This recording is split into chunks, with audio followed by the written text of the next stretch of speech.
One, two, three, 1, 2, 3. Hey, welcome back to another video. Spider-Man Brand New Day has released a trailer, and this movie has such a huge cast, and it's going to be one of the biggest Spider-Man movies ever made, aside from No Way Home, of course. And it's going to have Spider-Man himself, to Bruce Banner, to Scorpion. And in this big cast of characters, there is Sadie Sink, who is known for her role as Max from Stranger Things, and many suspect that she will be playing the role of Jean Grey from the X-Men. And I think I can find her in the trailer. So in today's video, I'm going to be going into this, so let's stop wasting time and let's get this thing started. Now, there are too many theories and a statement in this vid, so hopefully you enjoy. So in the trailer, there's a mystery figure in a cage that looks to be in a government area, and this character is able to mind control people, which I'm suspecting based on the fact that there's been mind control in the trailer, and that this character is considered powerful enough to be needed to kept in a government facility. And I would put my money on that this is Sadie Sink's character as Jean Grey. And well, yeah, this is something that the internet has already figured out. And truthfully, I'm kind of mad that they figured it out, because I was writing my Spider-Man Brand New Day trailer reaction, and I was going like, what if this is it? And then, well, I was looking online for the video, looking for some Sadie Sink behind the scenes pictures that were gathered from the set, and then I found out that the internet has already found that, so yeah, I was kind of pissed off. And I think this is all going to be connected back to the DODC. And you might be thinking, aren't they the people who tried suing Peter Parker and get him arrested in No Way Home, and gave us one of the best cameos in all of the movie? Well, I would probably go, it's weird of you to bring up that Daredevil cameo, and I agree that's one of the best cameos in the whole entire movie.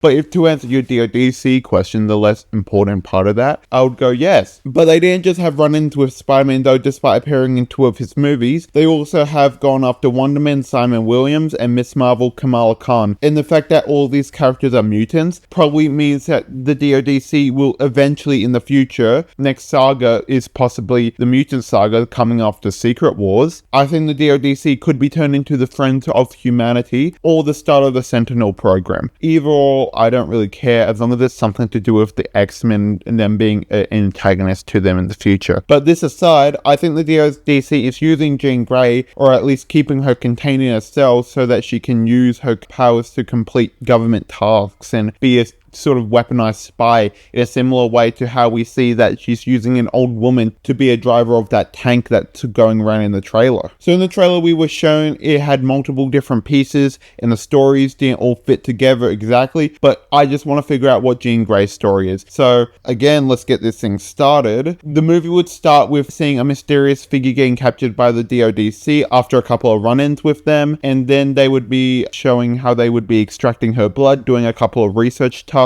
on them, sort of like how they would be doing on Magneto in a different video that I have planned coming out probably soon. So since this is the opening, it would set up her escape later on in the movie, about half an hour after the main conflict has been started. Peter would be chasing a runaway tank that is out of control. He would stop it. It would be controlled by an old lady. Then once she finds a way out, she would have a brief interactions with Spider-Man. Not too much to save her more development for an X-Men movie down the line, but enough to make her contribution to the movie feel worthwhile. And in the final fight, she would be a part of it, but she would kind of be in and out, kind of like the Punisher was in that Daredevil season 2 fight. Now, why would Marvel introduce a major character that could be set up in their own film? Well, imagine just how an average fan would be on an X-Men movie. They haven't heard of the X-Men since minimum of 2019, but imagine setting up one of Marvel's newest pillars in their next saga in a Spider-Man film. That would get new excitement for the character and get the fans ready to see this new face come into the MCU and bring new excitement for the future of the MCU. And as long as they don't screw it over like they did with the Skrulls and waiting to show them in Secret Invasion 4 years later, I think this could really be good for both fans and the studio. It would bring in money for the studios, and it would give the movie an already existing fan base if this character is done right, and this could be good for the fans because that means we could get more of this character. A young popular actress that can play this character for a long time, it's just a cherry on top. So I'm sorry if this video feels a bit jumbled. I'm competing against my own ideas between the DODC and Jean Grey, but I'm confident that both of them will be connected to each other. So hopefully that you guys enjoyed this, and if you want to add anything, comment down below. But as always, this is Movie Nerd signing off.